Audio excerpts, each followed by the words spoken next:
আমরা আজকে দেখতে পাবো কথা কিভাবে বুলি হয়ে উঠেছে বা বোমা বিস্ফোরণের পর কথার সাথে কি কি হয়েছে সমস্ত কিছু জানতে হলে স্কিপ না করে পুরো ভিডিওটা দেখতে থাকো। হ্যালো বন্ধুরা, আমি অনু, আপডেট উইথ অনু চ্যানেলে তোমাদের স্বাগত। আমি চলে এসেছি কথা সিরিয়ালের আপডেট নিয়ে। কথা সিরিয়ালে তো দেখা যাচ্ছে যে গুহবাড়ির পৌরা সবাই স্টেজে নাচ করছে, এইদিকে বুলি সবাইকে জিজ্ঞাসা করে তারা খাবার পেয়েছে কিনা, কিন্তু তারা কোনো খাবার। বুলি এরপর খাবারের গাড়ির খোঁজে যায়, সেখানে বক্সগুলো খুলে দেখে তাতে খাবার আছে, কিন্তু তারা কেউ খাবার সাপ্লাই করছে না। উল্টে বুলিকে ফেলে দিয়ে গাড়ি চলে যায়। বুলি গাড়িতে কি আছে সেটা সন্দেহ করে সে থানায় আসে। থানায় এসে পুলিশকে বলে তাদের সাথে যাওয়ার জন্য, তারা কোনোভাবে যেতে চায় না। বলে কিনা তাদের কথা কেন বিশ্বাস করবে, এরকম কোনো খবর তাদের কাছে নেই, বেশি বাড়াবাড়ি করলে তাদেরকে ধরে রাখবে।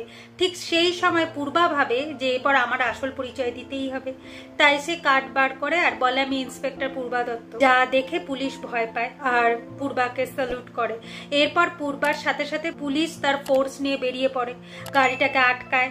আটকিয়ে গাড়িটা যখন সার্চ করে ওই বন্যি ফুলের বক্স দেখতে পায়। এরপর কথা ভাবতে থাকে যে কিভাবে এই ফুলের খোঁজ পেয়েছে। বোমা বিস্ফোরণের পর আমাদের কথা জলে গিয়ে পড়েছে, জলে ভাসতে ভাসতে অন্য পাড়ে গিয়ে ওঠে। তারপর সেখানে কিছু আদিবাসী মানুষেরা তাকে সেবা করে সুস্থ করে তোলে। যখনই সে সুস্থ হয় সে ভাবে এরপর আমাকে বাড়ি ফিরে যেতে। ঠিক সেই সময় দেখে যে তার শ্বশুর মশাই তার পাশে জুথিকা বলে এক মেয়েকে নিয়ে গাড়িতে করে একটা অড জায়গায় যাচ্ছে, যেখানে যাওয়াই তার কথা নয়।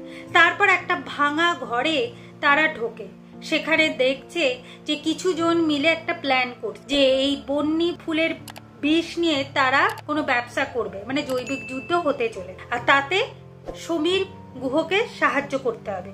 আর এই ব্যবসায় কাজে লাগাবে গুহ ফার্মার, যে অংশটা পুড়ে গেছে সেই, তাতেও সমীর গুহকে রাজি হতে হবে। আর এই ব্যবসায় বাধা দিতে পারে নাকি এভি, তাই এভিকে এই পৃথিবী থেকে সরিয়ে দিতে হবে। যা সমস্ত কথা শুনে এখন আমাদের কথা ভয় পেয়ে যায়, তাই সে ভাবে আমি পুলিশের কাছে গিয়ে জানাই, পুলিশই পারবে এই সমস্ত বিপদ থেকে আমার স্বামীর শ্বশুরমশাইকে বাঁচাতে।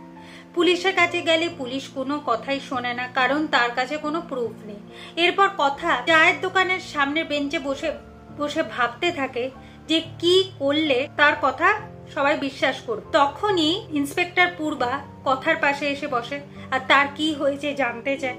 কথা কিছুটা বলে ভাবে একে বলে কি হবে, বলে তো কোনো লাভ নেই। পূর্বা তখন বলে আমাকে বলেই লাভ, কারণ আমি হলাম ইন্সপেক্টর পূর্বা দত্ত, আমি এই সমস্ত কিছু খোঁজ চালাতে পারি আর আমিই পারি তোমাকে সাহায্য করতে। যা শুনে কথা অবাক। এইগুলো আমরা কি করে জানতে পারবো না, কথা যে পুলিশের আন্ডারে কাজ করছে তার কাছে এসে বলে যে সে বুলির ছদ্মবেশ ছেড়ে কথাগুলি গুহ বাড়িতে ফিরে যেতে চায়, কারণ গুহবাড়ির অবস্থা খুব খারাপ।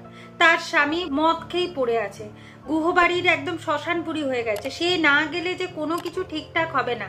কিন্তু তখন পুলিশ বলে যে সে যদি চলে যায় তাহলে কিন্তু গুহ পরিবারেরই ক্ষতি হবে, আর তার স্বামীর কিন্তু সামনে বড় বিপদ।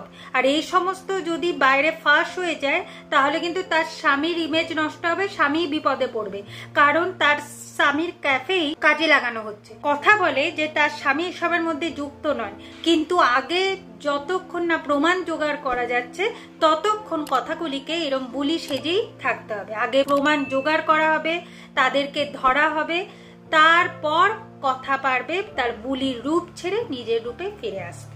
কারণ সে চোখের সামনে দেখতেই পাচ্ছে যে গুহ পরিবারের সামনেই বড় বিপদ। তার স্বামী টার্গেটে তো আছেই, আর শ্বশুর মশাইকে তো আগের থেকেই টার্গেট করে নি। এইভাবেই আজকের পর্বটা শেষ হয়ে যাচ্ছে। আশা করি আজকের পর্বটা তোমাদের ভালো লাগবে। ভিডিওটা ভালো লাগলে লাইক, শেয়ার ও সাবস্ক্রাইব করে দিও। ভিডিওটা দেখবার জন্য অসংখ্য ধন্যবাদ।